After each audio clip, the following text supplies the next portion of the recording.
Ini adalah sesi perkongsian audiobook bacaan buku kanak-kanak hasil karangan Enid Blyton di bawah siri buku-buku cerita-cerita teladan oleh Enid Blyton. Versi terjemahan ke bahasa Indonesia dengan judul Cermin Ajaib dan Cerita-cerita Lain. Cermin Ajaib dan Cerita-cerita Lain. Sanksi pelanggaran Pasal 113 Undang-Undang Nombor 28 Tahun 2014 tentang Hak Cipta. Cerita-cerita teladan untuk kanak-kanak. Cermin Ajaib dan Cerita-cerita Lain oleh Enid Blyton. Ilustrasi oleh Wild Biro. Penerbit PT Gramedia Pustaka Utama Jakarta.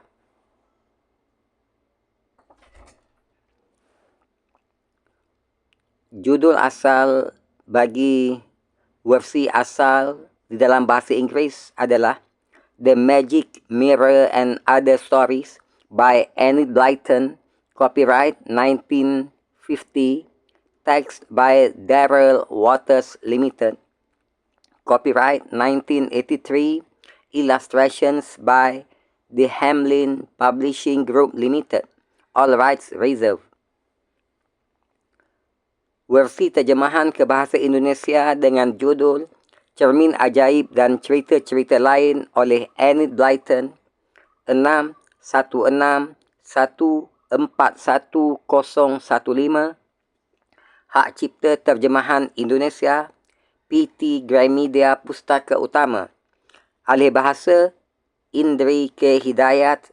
Desain sampul marina_design@yahoo.com. Diterbitkan pertama kali oleh penerbit PT Gramedia Pustaka Utama, anggota IKAPI Jakarta 1986. ISBN 978-03-3012-9. 192 halaman, saiz buku 14 cm. Cetakan ke-13 Juni 2016. Dicetak oleh Percetakan PT Gramedia Jakarta. Isi kandungan di luar tanggungjawab percetakan.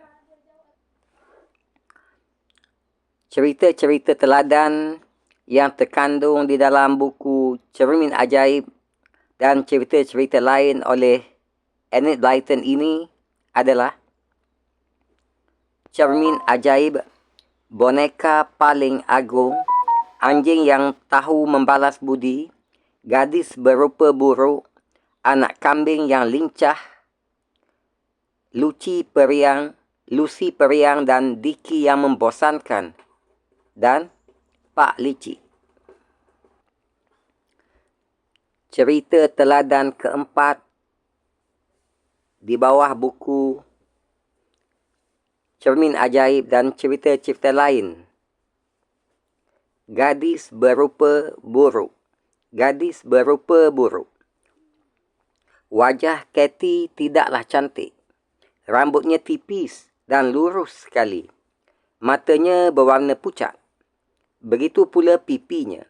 Kerana sejak kecil Kathy kekurangan makanan bergizi. Tubuhnya kurus dan kerana matanya lemah, Kathy harus memakai kacamata.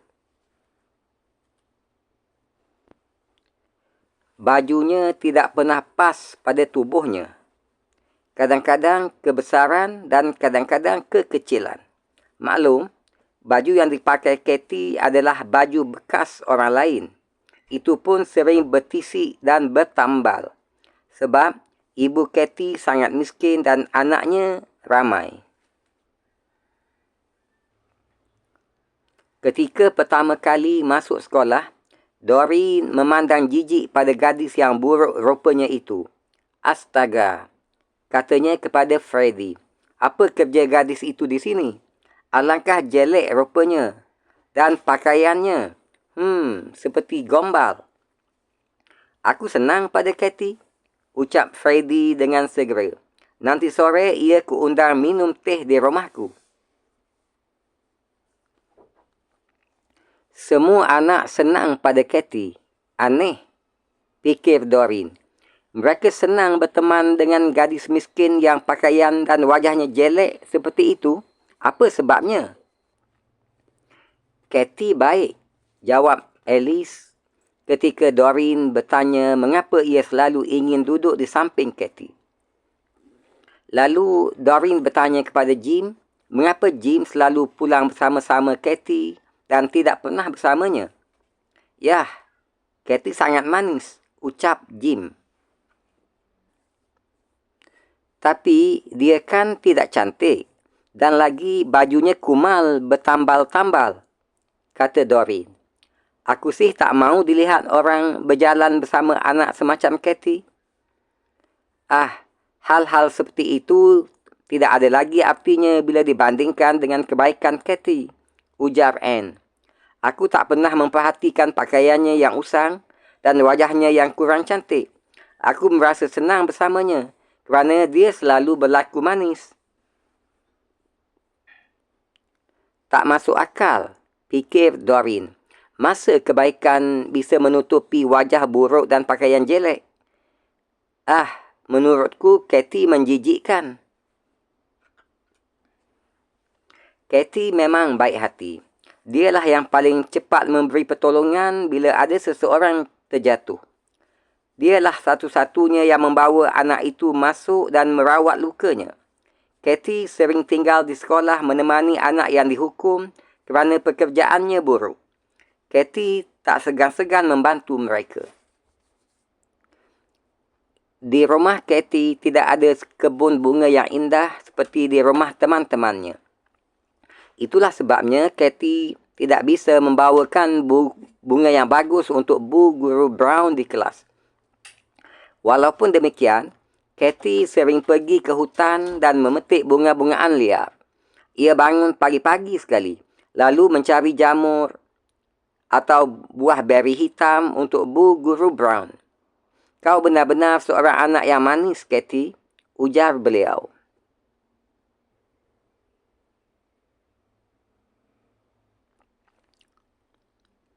Katie selalu menjenguk bila ada temannya yang sakit. Dan untuk menghibur hati mereka, Katie membawakan mainannya walaupun mainan itu sudah usang. Katie tak pernah merasa malu dan ia mahu mengerjakan apa saja yang bisa dikerjakannya. Di rumah, Katie mengasuh adik-adiknya dengan sabar. Ia tak pernah memarahi mereka. Itulah sebabnya adik-adiknya sangat mencintainya. Nampaknya tidak ada seorang pun yang memperhatikan bahawa Katie miskin, bertubuh kurus dan berwajah kurang cantik. Semua ingin berteman dengannya, mengundangnya minum teh. Walaupun ia tak pernah bisa membalas mengundang teman-temannya datang minum teh di rumahnya, dan semua senang bercerita kepadanya kerana ia seorang pendengar yang baik. Meskipun begitu, Doreen tetap tak bisa menyukai Katie. Ia merasa malu bila dilihat orang bersama Katie. Kalau saja Katie punya baju-baju yang agak bagus, rambutnya agak kerinting dan tubuhnya tidak kerempeng. Tetapi Katie tetap Katie. Ia kurus, buruk dan miskin. Pada suatu hari, ketika Doreen sedang memetik buah beri hitam, ia mendapat pengalaman yang sangat menakutkan. Seekor anjing mengejarnya sambil menyalak-nyalak. Doreen berlari menerobos rumpun tanaman beri dengan ketakutan. Gaunnya tersangkut pada ranting berduri dan lengannya luka tergores. Anjing tadi masih terus menyalak-nyalak. Doreen berteriak, takut digigit. Untunglah ada orang lain yang sedang memetik buah beri di situ. Ia memetik di sisi lain rumpun beri dari tempat Doreen memetik beri. Orang itu adalah Katie. Katie mendengar jeritan Doreen. Ia pun segera merangkak menerobos rumpun tumbuhan beri ke tempat jeritan tadi. "Oh, kaukah itu, Doreen?" tanyanya terkejut. "Jangan takut, akan kuusir anjing itu." Katie mengusirnya dan anjing itu pun lari menjauh. Sebenarnya ia tidak berniat jahat. Ia hanya ingin bermain-main. Doreen menangis tersedu-sedu.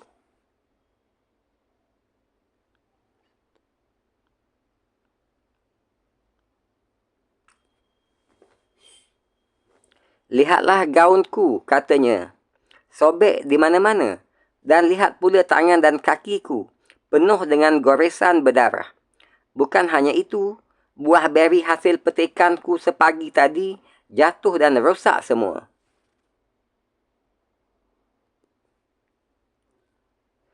"Jangan risaukan itu," sahut Katie. "Ambillah buah beriku ini. Aku masih bisa memetik lagi. Nah, sekarang ikutlah aku pulang supaya bisa kurawat lukamu. Rumahku tak jauh dari sini." Betapa senang dihibur dengan kata-kata manis begitu pada saat kita membutuhkannya. Maka Doreen pun mengikuti Katie. Ia masih tersedu-sedu. Katie mencuci tangan dan kaki Doreen. Kemudian luka-lukanya diobati dan diperban bila perlu. Setelah itu, Katie mengambil jarum dan benang. Dijahitnya gaun Doreen yang sobek dengan rapi dan teliti, hingga jahitannya hampir tak nampak sama sekali. "Oh, terima kasih," ucap Doreen. "Kau baik sekali." Tiba-tiba Doreen menjerit. "Oh, Katie, brosku hilang. Bros pemberian nenek pada hari Natal yang lalu. Oh, ibu pasti marah kepadaku." "Nanti bisa dicari sambil pulang ke rumahmu," sahut Katie. "Jangan khawatir, aku akan menemanimu mencarinya."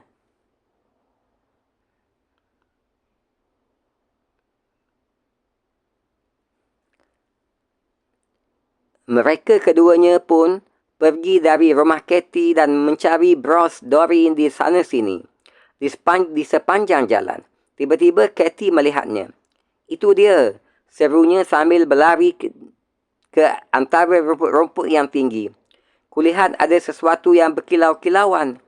"Ternyata benar, Doreen, brosmu yang indah." "Oh, Katie, betapa leganya rasa hatiku," ucap Doreen. "Terima kasih banyak. Sekarang aku harus cepat-cepat pulang."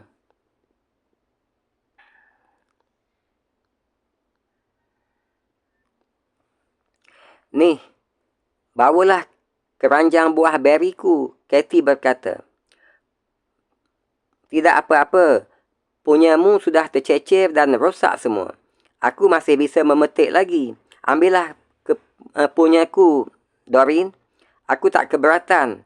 Pengalamanmu tadi memang cukup mengerikan." Disodorkannya keranjang buah berinya kepada Doreen. Dari balik kaca matanya,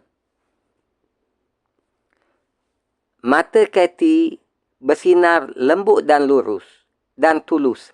Doreen memandangnya dan astaga, yang terlihat olehnya bukanlah seorang gadis kurus berpakaian kumar lagi. Ia sekarang melihat Katie yang sesungguhnya. Katie yang manis, baik dan murah hati. Kebaikan dan ketulusan hatinya seolah bersinar menutupi kejelekan wajahnya serta kemiskinannya. Ia jadi kelihatan cantik dan menyenangkan. "Kau manis sekali, Katie," ujar Doreen. "Aku senang sekali kepadamu. Maukah kau jadi temanku? Katakan kau mahu, Katie, dan datanglah minum teh di rumahku besok." Katie terkejut. "Oh, selama ini kukira kau tidak menyukaiku," Katie berkata. Kemudian lanjutnya sambil tersenyum. "Syukurlah kalau memang kau senang padaku. Aku senang jika ada orang yang menyenangiku, sebab aku tahu rupaku jelek." Kau anak yang paling manis di sekolah, tambah Doreen. Aku tak tahu mengapa baru sekarang aku menyadarinya. Keesokan harinya, Doreen tidak lagi memperhatikan bahawa rambut Kathy tipis dan lurus. Pakaiannya kumal dan kacamatanya tebal. Yang tampak olehnya hanyalah Kathy yang manis.